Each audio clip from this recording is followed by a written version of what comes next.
Hi friends, ಅಸ್ಸಲಾಮ್ ಅಲೈಕುಮ್. ಎಲ್ಲರೂ ಹೇಗಿದ್ದೀರಾ? ನಾನಂತೂ ಚೆನ್ನಾಗಿದ್ದೇನೆ. ನಾನೀಗ ಸೀರಾ ಮಾಡಲಿಕ್ಕೆ ಅಂತ ಹೊರಟಿದ್ದೇನೆ. ಸೀರಾ ಮಾಡಲಿಕ್ಕೆ ಮುಖ್ಯ ಕಾರಣ ನಾನು ನನ್ನ ಮಕ್ಕಳಿಗಾಗಿ ಮಾಡೋದು. ಅಂದರೆ ಸಂಜೆ ಹೊತ್ತಲ್ಲಿ ಅವರು ತಿನ್ನಲಿಕ್ಕೆ ಏನಾದರೂ ಬೇಕು ಅಂತೇಳಿ ಇಲ್ಲಿ ಬಂದು ಬೊಬ್ಬೆ ಹೊಡಿತಾರೆ ಮನೆಯಲ್ಲಿ. ಅದಕ್ಕಾಗಿ ಇವತ್ತು ಸೀರಾ ಮಾಡುವ ಅಂತೇಳಿ ಸೀರಾ ಮಾಡಿದ್ದೇನೆ. ಸೀರಾ ಮಾಡಲಿಕ್ಕೆ ಏನಿಲ್ಲ, ಗೋಡಂಬಿ, ದ್ರಾಕ್ಷಿ ನಾನು ಸ್ವಲ್ಪ ಜಾಸ್ತಿ ಹಾಕಿದ್ದೇನೆ. ಅಂದರೆ ನಮ್ಮ ಮನೆಯಲ್ಲಿ ನನ್ನ ಮಕ್ಕಳಿಗೆ ಗೋಡಂಬಿ ದ್ರಾಕ್ಷಿ ಅಂದರೆ ಇಷ್ಟ. ಎಲ್ಲರಿಗೂ ಇಷ್ಟನೇ, ಆದರೂ ನಾನು ಸ್ವಲ್ಪ ಜಾಸ್ತಿ ತಂದಿರ್ತೇನೆ. ಹಾಗಾಗಿ ಗೋಡಂಬಿ ದ್ರಾಕ್ಷಿ ಹಾಕಿದೆ ನೋಡಿ. ಈಗ ಲವಂಗ ಮತ್ತು ಇದು ಏಲಕ್ಕಿ. ಆ ಏಲಕ್ಕಿ ಸ್ವಲ್ಪ ನಮ್ಮ ಕುಟ್ಟುವ ಕಲ್ಲಲ್ಲಿ ಸ್ವಲ್ಪ ಪುಡಿ ಮಾಡಿದರೆ ಆಯಿತು. ಇಲ್ಲದಿದ್ದರೆ ಅದು ಪರಿಮಳ ಬರೋದಿಲ್ಲಲ್ಲ, ಅದಕ್ಕಾಗಿ. ಈಗ ನೋಡಿ, ರವೆ ಕೂಡ ಹಾಕಿದ್ದೇನೆ. 1 ಲೋಟದಷ್ಟು ರವೆ ಹಾಕಿದ್ದೇನೆ. 1 ಲೋಟ ರವೆಯನ್ನು ಈಗ ಅದೇ ಇದಕ್ಕೆ ಹಾಕಿ ನಾನು ಇದು ಫ್ರೈ ಮಾಡ್ತಾಯಿದ್ದೇನೆ. ಅಂದರೆ ರವೆ ಇದು ಆಗಬೇಕು, ಅಂದರೆ ರೋಸ್ಟ್ ಥರ ಆಗಬೇಕು. ಆ ರೋಸ್ಟ್ ಬರುವ ತನಕ ನಾನು ಅದನ್ನು ಬಿಸಿ ಮಾಡ್ತಾ ಇರಬೇಕು. ಅದು ಯಾವ ಥರ ಬರ್ತದೆ ಅಂತ ನೋಡಿ. ಈಗ ನಾನು ಯಾಕೆ ಅಂದರೆ ಮನೆಯಲ್ಲೇ ಮಾಡಿದ ಫುಡ್ಡೇ ನನ್ನ ಮಕ್ಕಳಿಗೆ ಕೊಡೋದು ಕಾರಣ ಅಂದರೆ ನನ್ನ ಮಗಳು ಅಡ್ಮಿಂಟ್ ಆಗಿದ್ಲು.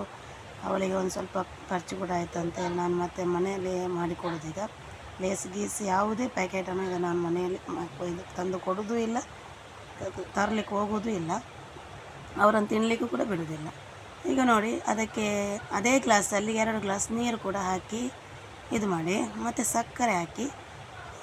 ಕಲರ್ ಯೂಸ್ ಮಾಡಬಾರ್ದು, ಆದರೆ ನನ್ನ ದೊಡ್ಡವಳು ಮಗಳಿದ್ದಾಳಲ್ಲ, ಅವಳಿಗೆ ಆ ಕಲರ್ ಕಾಣದಿದ್ದರೆ ತಿನ್ನಲಿಕ್ಕೆ ಆಗೋದಿಲ್ಲ ಅಂತ, ಅದಕ್ಕೋಸ್ಕರ ಹಾಕಿದ್ದೇನೆ. ಕಲರ್ ಹಾಕಬೇಡಿ, ಹಾಗೆಯೇ ಮಾಡಿದರೆ ಈಗ ಹೋಟ್ಲಲ್ಲೆಲ್ಲ ಕಲರ್ ಹಾಕೋದಿಲ್ಲ. ಹಾಗೆಯೇ ಮಾಡಿ. ಈಗ ಕಲರ್ ನಾನು ಹಾಕಲಿಕ್ಕೆ ಕಾರಣ ನನ್ನ ಮಗಳು ಅಷ್ಟೊತ್ತಿಗೆ ಬಂದು ಕಲರ್ ಹಾಕಮ್ಮ, ಅದು ಅದು ಚೆಂದ ಕಾಣೋದಿಲ್ಲ ಅಂತ ಹೇಳಿದ್ರು. ಅದಕ್ಕೋಸ್ಕರ ಅವಳಿಗೋಸ್ಕರ ಒಂದು ಕಲರ್ ಹಾಕಿ ಬಿಟ್ಟು ನೋಡಿ. ತುಪ್ಪ ಕೂಡ ಖಾಲಿ ಆಗಿದೆ. ತಿಂಗಳು ಲಾಸ್ಟ್ ಮಿಡ್ಲಲ್ಲೇ ತುಪ್ಪ ಕೂಡ 1 ಲೀಟ್ರ್ ಅಂದರೆ ಅದು ಖಾಲಿ ಆಗ್ತದೆ ನನ್ನ ಮನೆಯಲ್ಲಿ. ಅಂದರೆ ನಾವು ಜಾಸ್ತಿಯಾಗಿ ತುಪ್ಪನೇ ಯೂಸ್ ಮಾಡೋದು. ಎಲ್ಲದಕ್ಕೂ ದೋಸೆಗೆ ಗೀಸೆಗೆ ಎಲ್ಲದಕ್ಕೂ ತುಪ್ಪನೇ ಹಾಕ್ತೀವಿ. 1 ಲೀಟ್ರ್ ತಂದರೆ ಒಂದು 20 ದಿನ ಕೂಡ ಬರೋದಿಲ್ಲ. ಆಯಿತು. ತುಪ್ಪ ಈಗ ನೋಡಿ, ಅದು ಅದರ ಮೇಲೆಗೆ ಒಂದು 2-3 ಸ್ಪೂನ್ ತುಪ್ಪ ಹಾಕಿ ಕಲಸಿ. ಈಗ ನೋಡಿ, ಅದು ಈ ಥರ ಆಗ್ತದೆ. ಒಂದು ಸ್ವಲ್ಪ ಸ್ಲಿಮ್ಮಲ್ಲಿಡಿ ಗ್ಯಾಸ್ ಸ್ಟವನ್ನು. ಅದ ನಂತರ ಸ್ವಲ್ಪ ಮುಚ್ಚಿಟ್ಟುಬಿಡಿ. ನೋಡಿ ಹೋಟೆಲಲ್ಲಿ ಹೇಗೆ ಮಾಡ್ತಾರೆ. ನಿಮಗೆ ಬೇಕಾದರೆ ಪೈನಾಪಲ್ ಕೂಡ ಹಾಕ್ಬೋದು. ಪೈನಾಪಲ್ ಇಲ್ಲ ಅಂದರೆ ಈಗ ಕೂಡ